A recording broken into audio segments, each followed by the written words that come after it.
እንኳን በድጋሚ ስለመጣ በጣም ደስ ብሎናል። ያው ድርጅታችን ባቡል ኸይር ባትመጣም ታውቃለህ ብዬ አስባለሁ። በቋሚነት ምገባ ላይ ነው የሚሰራው። ከ5000 በላይ ተመጋቢዎች አሉን በቋሚነት ማለት ነው።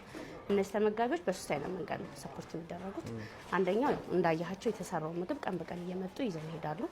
ሁለተኛው አስቤዛ የሚወስዱ ቤተሰቦች አሉ። አስቤዛ የሚወስዱ ቤተሰቦች ሁለት አይነት ቤተሰቦች ናቸው።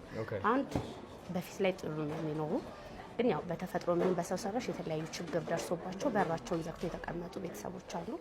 እነሱን ቀን በቀን እዚህ አምጥቶ ማሰለፍ ከባድ ነውና ያስቤዛ ድጋፍ ነው እናደርግላቸው። ሌላው ቤታቸው ራቅ ያለ ቦታ በየቀኑ መጥተው በትራንስፖርት እጥረት መጥተው ማይወስዱ ቤተሰቦችን ያስቤዛ ድጋፍ እናደርግላቸዋለን።